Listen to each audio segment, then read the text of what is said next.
Hello, Internet, and welcome to the Deep Fried Neurons podcast. It is a podcast about stories that I find extremely interesting. And today, I didn't bring you only one story, I brought you 4 stories wrapped up in the story of one man whose name is in the title.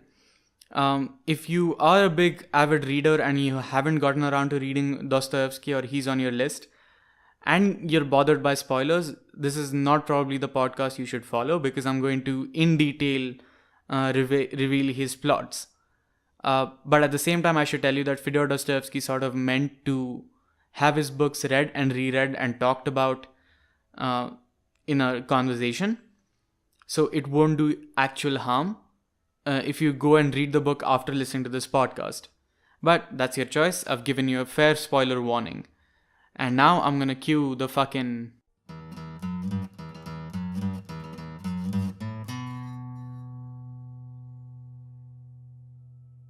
Well, today I wanted to talk about one of the biggest paradoxical writers I've ever come across. Actually, you know what? That's a little harsh to him. He's not very paradoxical. At the time when I read him, it's just the concept of a writer like him existing was very strange to me. I'm talking about a Russian gentleman whose name is in the title, Fyodor Dostoyevsky, who was a Russian novelist who wrote from a Christian existentialist lens. And at the time when I read him, which was the 3rd year in college, I thought something like this cannot exist. But to my surprise, the first existentialist was also very Christian. I think Soren Kierkegaard is the first one. I know he's like a super Christian person and an existentialist. And most existentialists who followed after him were not like God believing or God trusting for that matter. Nihilists, definitely not. But Fyodor Dostoyevsky was quite like Christian when it comes to his writing. To be honest, there is evidence to suggest that Fyodor Dostoyevsky's faith got stronger with his age, and towards the end of his life he was getting more and more Orthodox Christian. And still, he explained the world through an existentialist lens, which is why I was so attracted to him. Now, I read the books in a completely opposite order of what I'm going to tell you.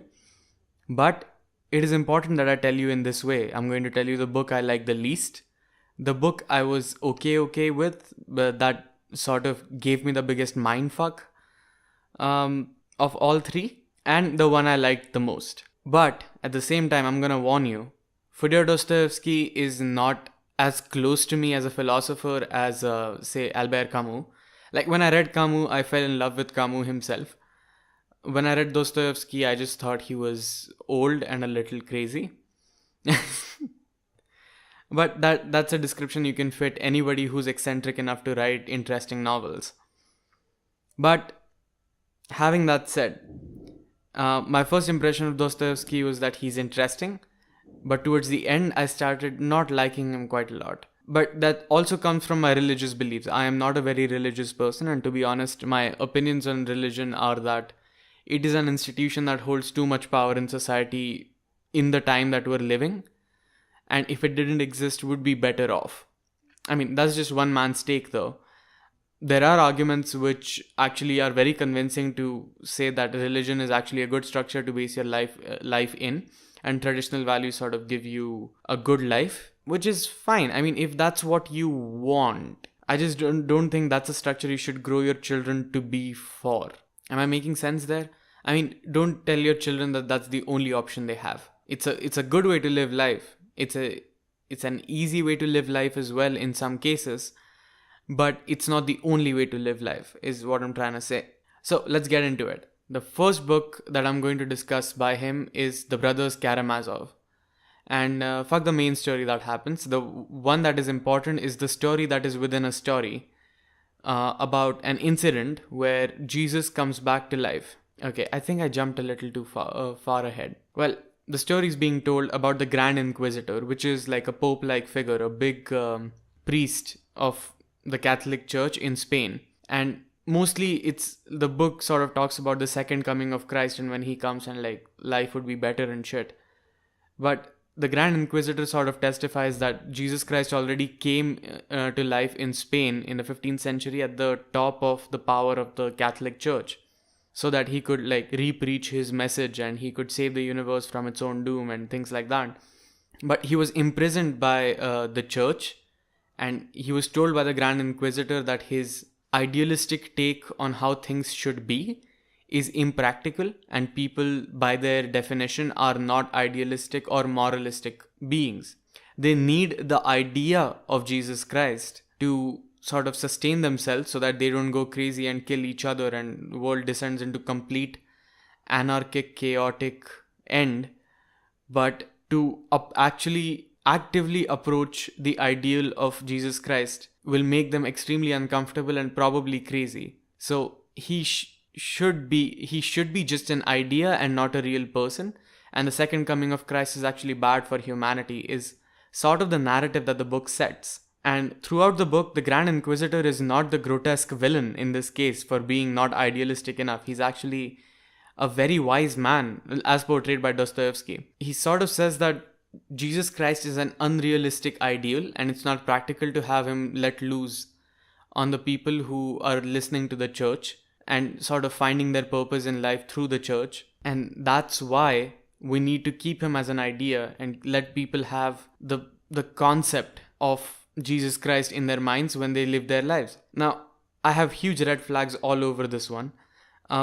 It's actually a book that was disputed very much in 2001. I don't remember who said the quote, but when Fyodor Dostoyevsky writes this, he sort of is trying to imply that if religion does not exist, then godless creatures, as humans are, will destroy each other in the name of selfishness, greed, and lust, and all these human survival instincts that have been evolved in us as animals. And that's why you need the institution of religion to keep you in line, to tell you even a lie that will help you keep your thoughts aligned and let you live your life in comfort. Now, of course, if you heard the Albert Camus episode, which I'll leave in the description down below and at the end of this video, maybe even in a card if you're on YouTube. If you've heard the Albert Camus podcast that I did or read Albert Camus in general, you will know that Albert Camus is against assigned purpose altogether.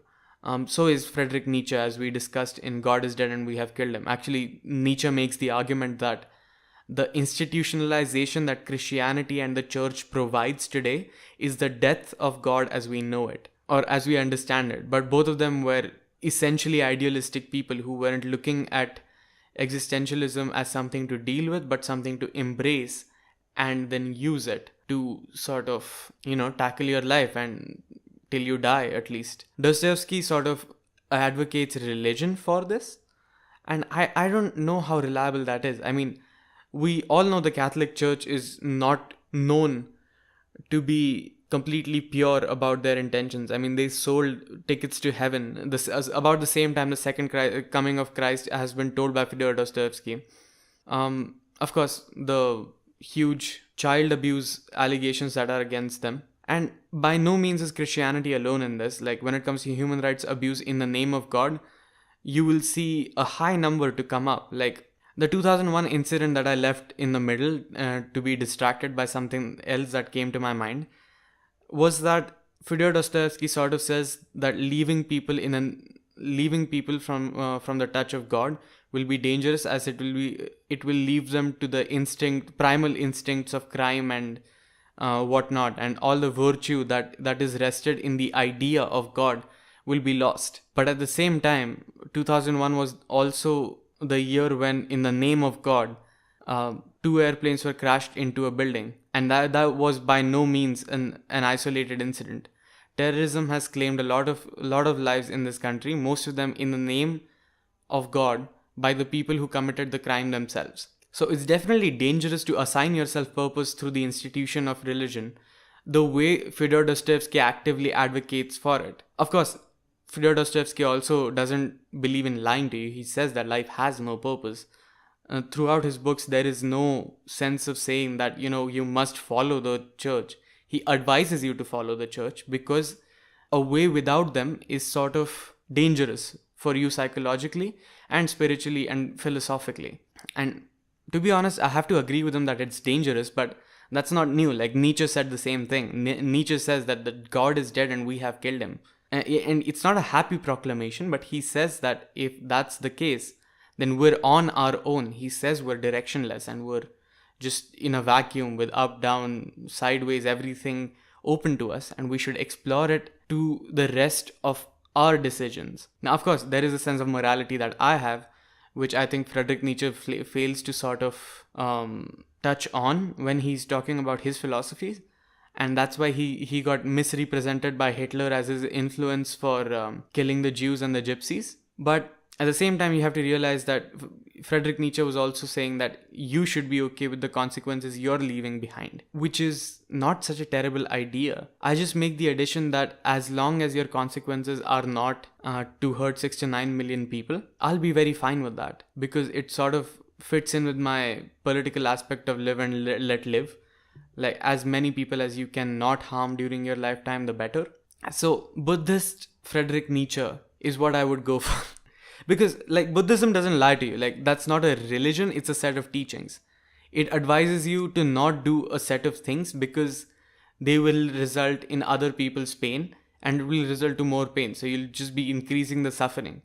And if that's not your goal, then you shouldn't do that, is what Buddhism says. So I don't find it to be as problematic as an institution or a doctrine as Christianity or any other major religion in the world, really. And that's all I have to say about the Brothers Karamazov. Now the second one is The Conflicting Book. This was the first book I read by Friedrich Nietzsche, and it was very, very, very weird, because this was at the height of my anti-religion sentiments. That I read this book about forgiveness and Christianity. And this book revolves around this guy. I think his name is Raskolnikov. I can't remember the name. It was very Russian. So this guy is like an extremely pragmatic, fair, handsome, tall individual who is very intellectual as well. But he's not very well to do. And he thinks that's unfair. And he's a little radical that way. That he needs to think that there is a radical solution to things, and he can be the one to practice that solution and bring about justice, that the sense of justice that he thinks the world requires.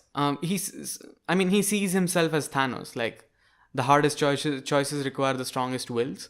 That's the kind of chaotic sense of justice that he has, and he thinks that he's the one who will be able to live up to that standard. So eventually he comes across this woman, this bitter old hag who's like a pawnbroker and like a shop owner or something like that, a rich woman who's really bitter to everybody.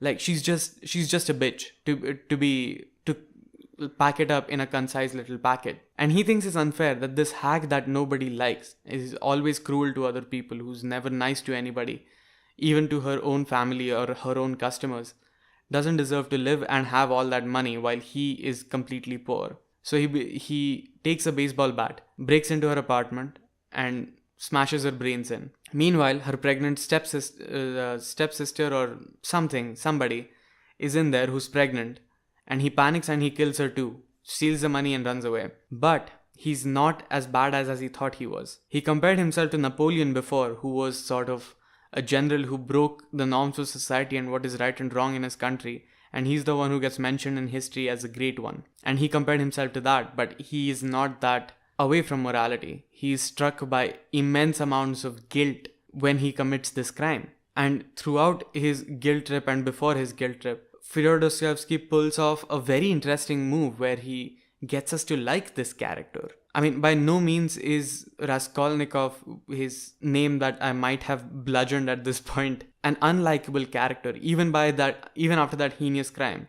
It's almost like pushing a child out of a window, which is what Jaime does, if you think about it. So that's how I think about it. Like Jaime from Game of Thrones, that's sort of the Raskolnikov arc, except Raskolnikov confesses his crimes, and to pay back or like for reconciliation, he goes to the police, admits to the crime, and gets the punishment that he wants or deserves, because he's so struck by guilt and his sense of justice. And throughout this arc, Fyodor Dostoyevsky sort of makes a case for somebody who is not capable of humanity or not worth your time as an individual who deserves sympathy. And he successfully makes us feel that this person is not a bad person, but a person who has done bad things. And how far can you stretch this idea? How far must you be needed to extend a sense of forgiveness? Are all people who bad things are bad people? Are all bad things completely and equally punishable?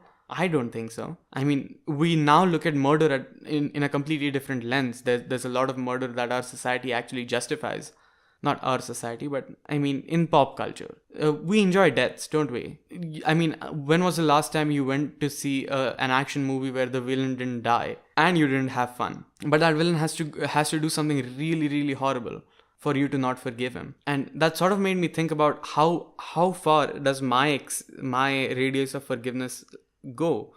Because if a man enters a man enters another person's house, beats them with a baseball bat and kills the other person who's in there too to steal their money because he thinks he deserves it more than them, he's definitely a shit person. I mean, at least in my eyes. But Raskolnikov proves me wrong, because he's a smart, charming, intellectual person who's very guilty of the crimes he did and is now in realization that he is completely wrong to think the way he did. So is he worthy of forgiveness, at least from a personal level? Of course, he should face the consequences of the acts that he's committed. But to what extent are those consequences needed to be faced? The sense of justice for the dead people that the society demands, or the sense of punitive damages that we ask from people, or to make him realize that what he did was wrong and should not have been done? Now, extend this to a much more gruesome crime. For example, the one we discussed in the previous book.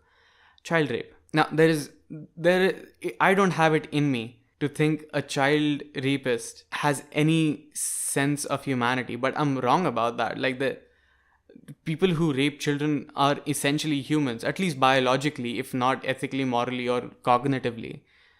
It's maddening to think that these people are not human. They're human, but they've lost their rights to be trusted by society as individuals. I understand that. But at the same time, I genuinely have trouble figuring out how am I supposed to make sense of the fact that I have something in common with a person like that. And you can extend this to most crimes. Child rape is an extreme example. Rape in general, or physical abuse. It's a disheartening thing to think that these people are just as human as you and are made of the same stuff as you. And you're capable of the same crimes. You just have to tweak the probabilities of existence a little bit for you to be in their shoes and them to be in your shoes. So it was the biggest mindfuck, but at the same time, it was also a sort of disagreement for me, because there is an absolute example of the kind of behavior we cannot have in society at all. Child rape is a good example of that. We can't have that in society. On an individual level as well, I don't think there is a lot of forgiveness you can find for somebody who's raped a child.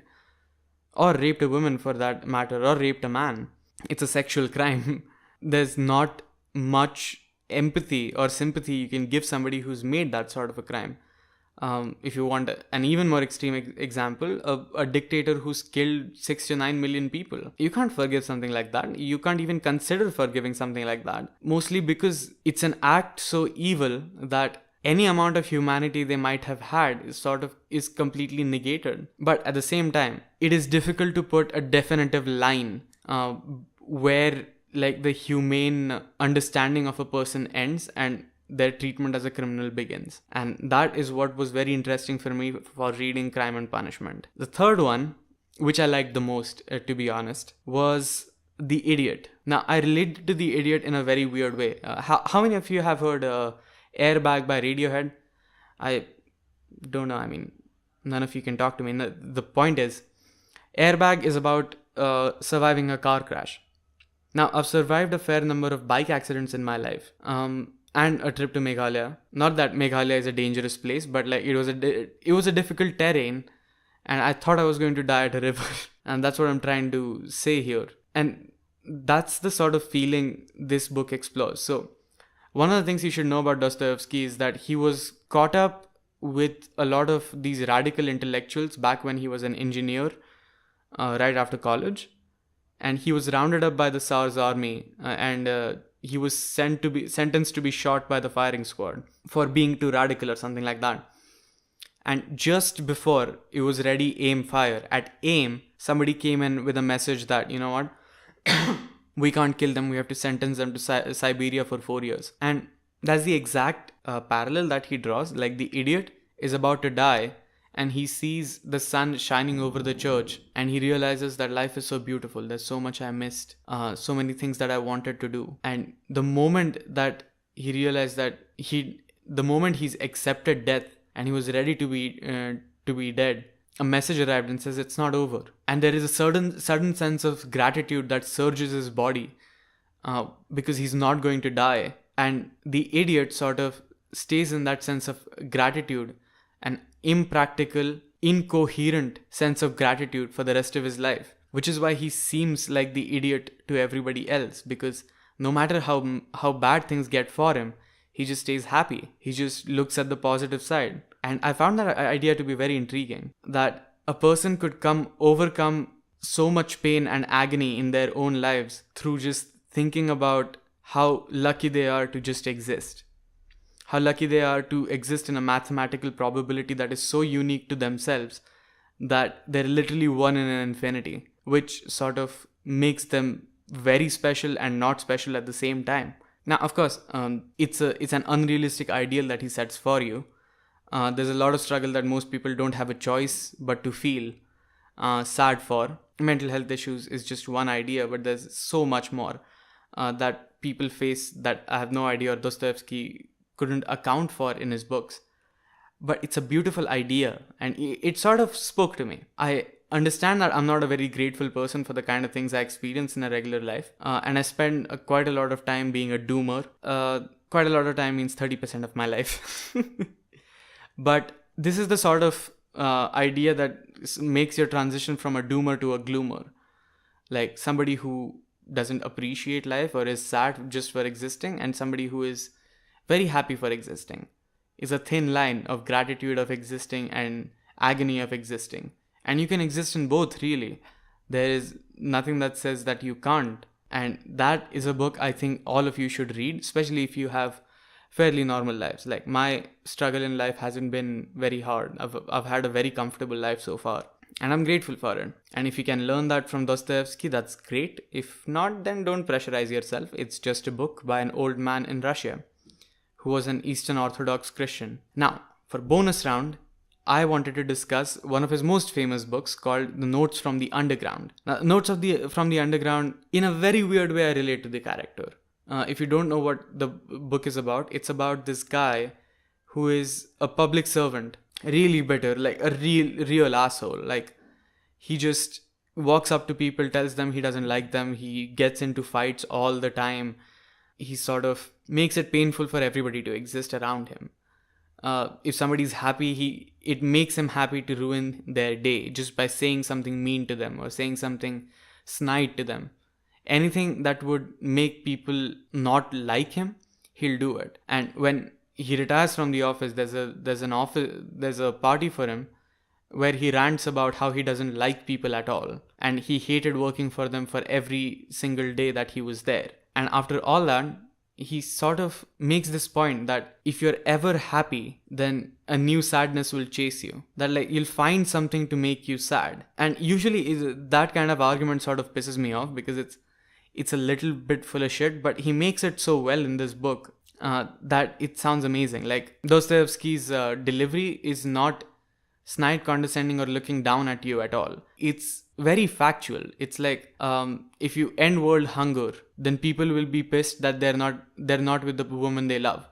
If they end up with the woman they love, they'll worry about the kind of car they have and shit like that. Have you guys seen When I Come Around, like, by Green Day, like the video? That's the sort of thing he talks about, and it's very intriguing. And all his books are meant to be read over and over again.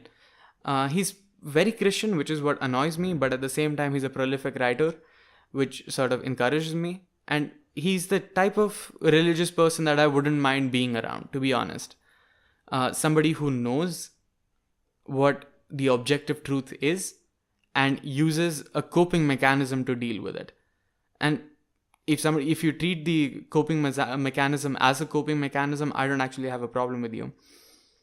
But giving the institution the power over you for coping sounds a little bit extreme to me, and a bad idea to live. And to be honest, if he's okay with me being me all over the place, I don't actually care what he does on his free time. I hope I made sense over there. And that's what I have to say about Dostoevsky.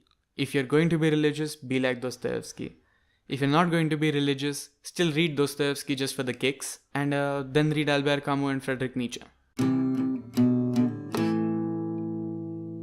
So I hope you guys like this one. It's a little long, I'm sorry, but there's 4 books to cover all of them in detail, and I couldn't do it any shorter. I actually think I was very rushing through it while I was recording it. That's okay. If you guys want to hear about more philosophical covers that I've done, episode 6 is God is Dead and We Have Killed Him by Friedrich Nietzsche. Episode 23 is about Albert Camus. And I think episode 19 is about Franz Kafka. Episode 14 is about Franz Kafka. It's titled Daddy Issues. I don't know what I was thinking when I was titling that. It's a little cruel of a joke. But I think you'll like them. I like making philosophical discussions as well, if you guys are into it. The data on my audio podcast results shows that you guys really like that Albert Camus episode because it has way too many plays than the others. But that's not the point. The point is I enjoy making this kind of content. If you're new to my YouTube channel, please subscribe. Not only do we have weekly podcast, but we also have a monthly video essay, 4 of which are already out. And if you like the content I'm making, please support me on Patreon. Every bit helps. Go follow us on social media. I share memes there. I mean, if you're discussing heavy philosophy, you gotta meme it up somewhere, right? So that's that. And I hope to see you next